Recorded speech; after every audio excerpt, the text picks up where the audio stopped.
La controverse de Sion de Douglas Reed chapitre 19. La Révolution mondiale.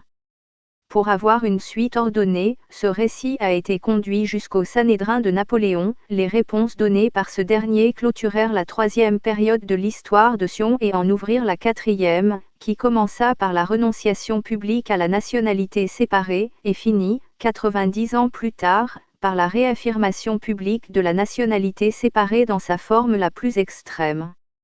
Avant de poursuivre cette quatrième phase, le récit doit maintenant reculer de 20 ans, jusqu'au début de la Révolution mondiale, et considérer quel rôle, s'il en fut, jouèrent les Juifs.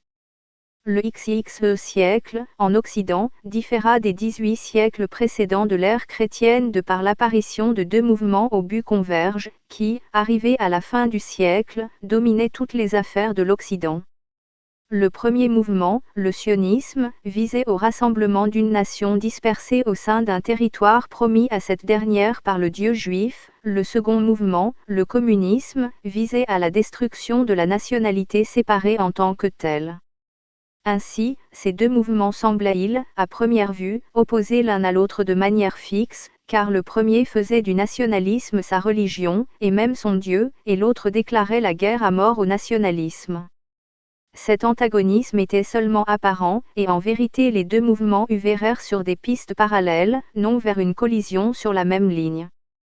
Car le Dieu qui promit la terre à la nation devant être rassemblée, promit aussi de l'installer, par-dessus tous les peuples qui sont sur la surface de la terre, et de détruire toutes les autres nations, par une destruction puissante jusqu'à ce qu'elles soient détruites. La Révolution mondiale, qui poursuivait le deuxième de ses buts, remplit ainsi les conditions posées pour le premier, par accident ou par intention, elle aussi fit la volonté de Jéhovah. Cela étant, la tâche de l'historien est de découvrir, s'il le peut, quel rapport existait entre les organisateurs du sionisme et ceux de la Révolution mondiale. S'il n'y en avait aucun, et que le parallélisme dans les intentions était une coïncidence, alors l'histoire faisait manifestement une petite plaisanterie à l'Occident. Mais si on peut démontrer la relation entre les deux, le modèle des 170 dernières années préfigure la forme des événements à venir. Dans ce cas, la Révolution mondiale fut la servante de Sion.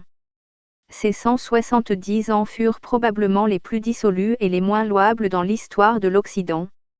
Au début du XXe siècle, l'Occident avait derrière lui 17 siècles d'accomplissement chrétien. Le monde n'avait jamais vu auparavant l'homme améliorer autant sa propre condition et sa conduite envers les autres, même la guerre faisait l'objet d'un code civilisé, et il semblait certain que l'avenir continuerait selon ce processus ascendant.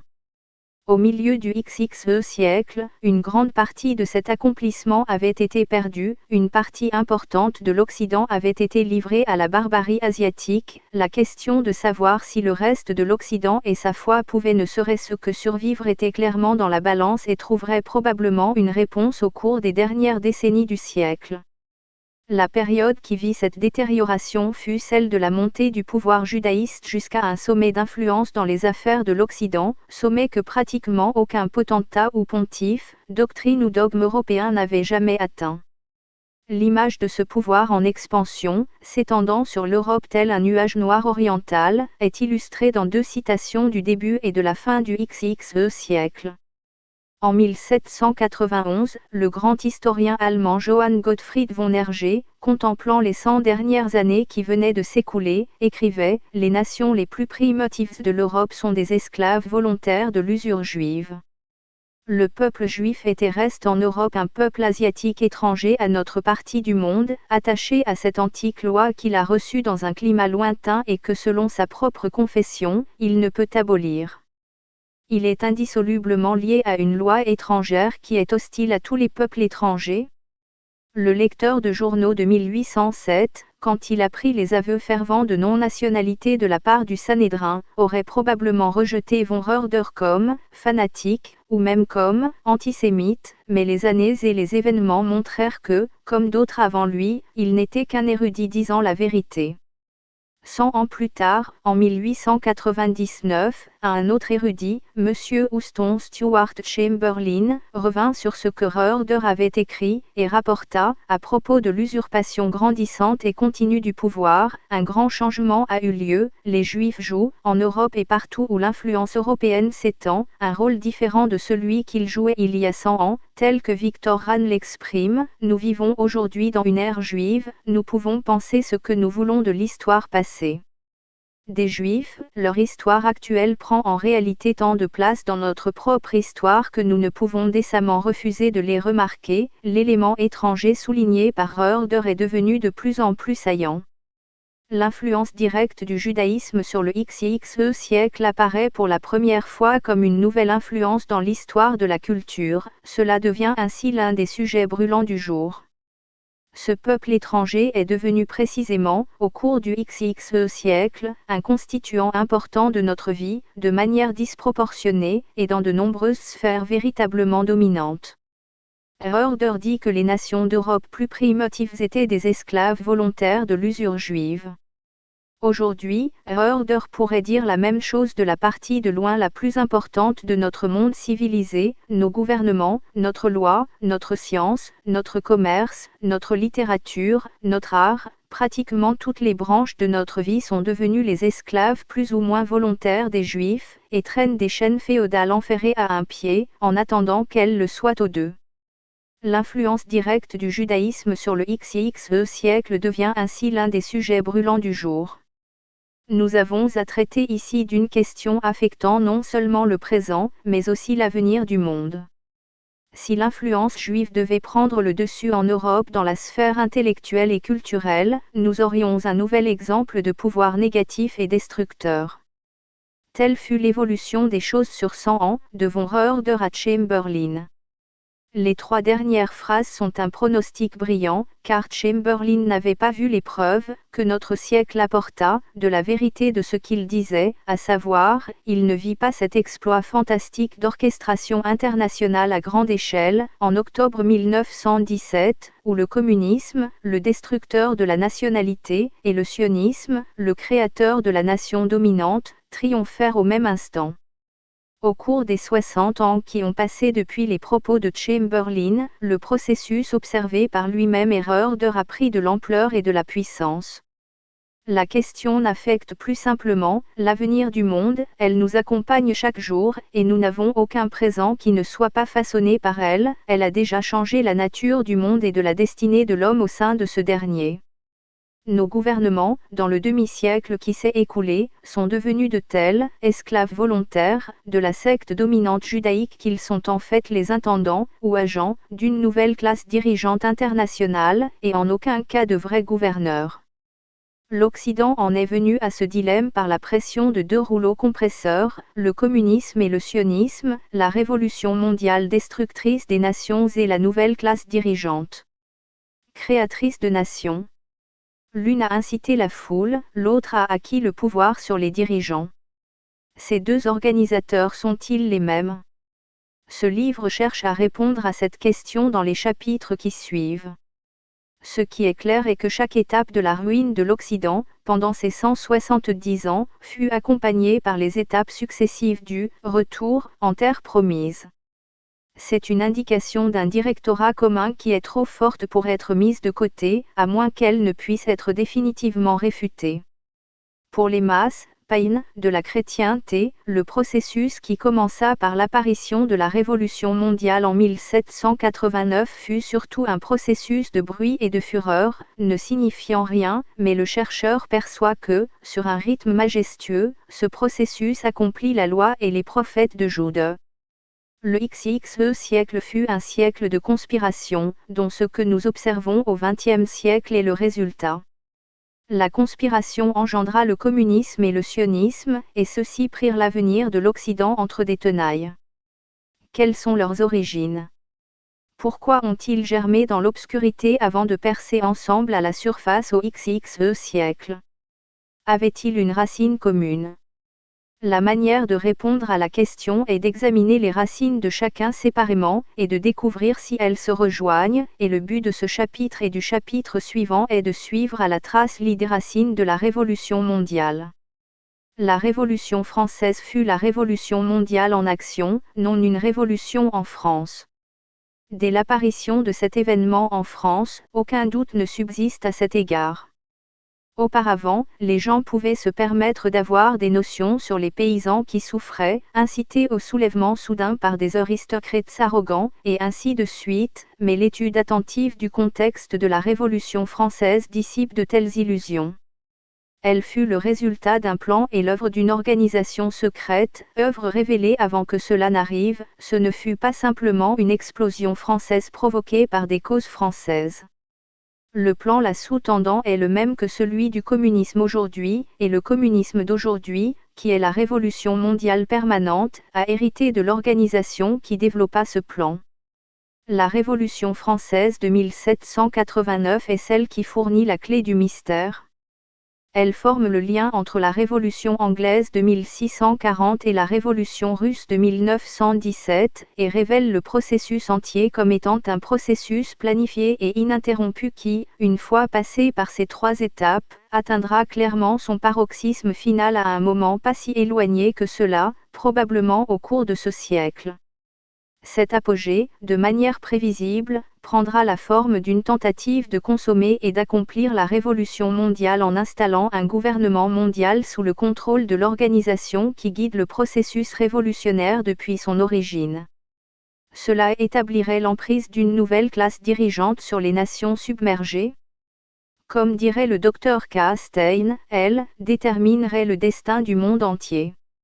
Cette image, qui n'est apparue que lentement à mesure que les 3 siècles s'écoulaient, est aujourd'hui claire dans sa perspective historique, où chacune des 3 grandes révolutions est vue à la lumière projetée sur elle par la suivante. 1. La Révolution anglaise sembla être à l'époque un épisode anglais spontané, uniquement dirigé contre les prétentions, à ce moment-là, d'une maison royale particulière, les Stuarts, et contre une forme particulière de religion, appelée papisme.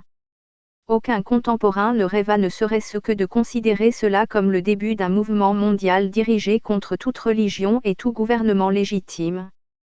La secte dirigeante de la communauté juive fournit des fonds aux dictateurs révolutionnaires et, par de ce rôle traditionnel, d'incitation, les leaders juifs devinrent les bénéficiaires principaux de la révolution. S'ils eurent aucun rôle dans l'instigation originale de cette dernière, on ne peut le démontrer, de même que n'a survécu aucune preuve d'un plan supérieur à long terme sous-tendant la révolution.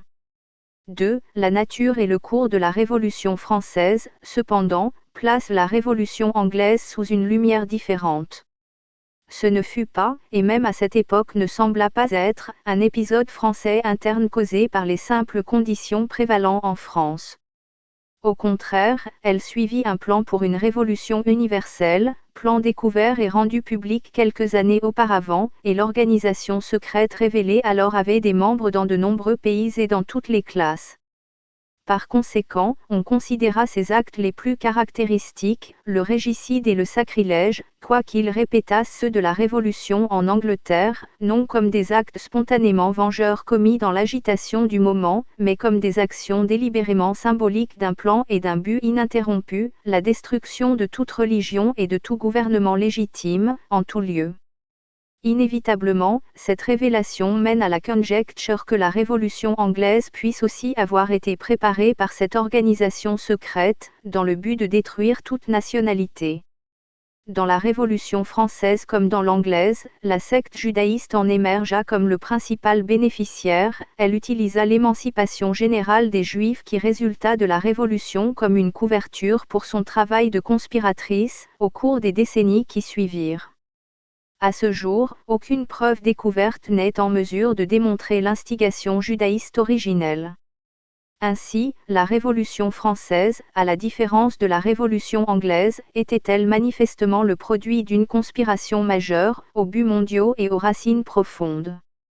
Dès cet instant, la nature du plan devenait claire, mais les conspirateurs, partout où ils étaient démasqués, semblaient être une horde d'individus sans lien entre eux, excepté la rage qu'éprouve le pyromane pour la destruction. Le but ne faisait aucun doute, mais l'identité des organisateurs restait mystérieuse.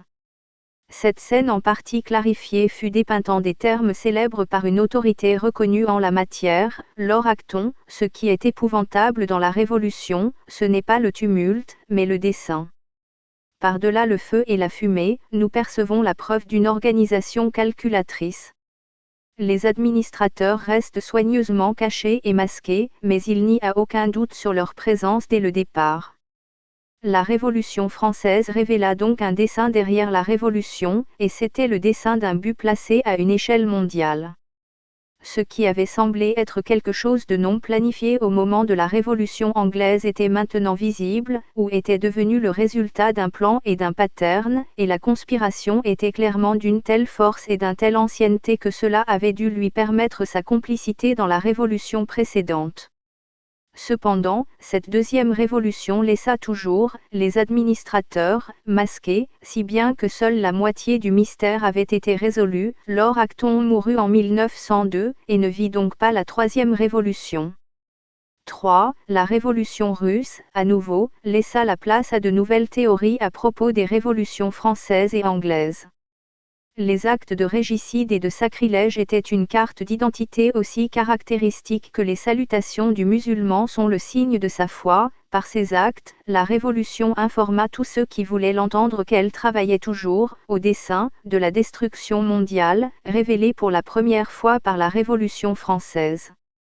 De plus, le secret, qualifié pendant 100 ans de « mensonge », n'était même plus nié. À partir de 1917, la Révolution mondiale fut, de son propre aveu, permanente et mondiale dans ses intentions, et la conspiration secrète d'autrefois devint un parti politique, opérant dans tous les pays sous les ordres d'un siège central à Moscou.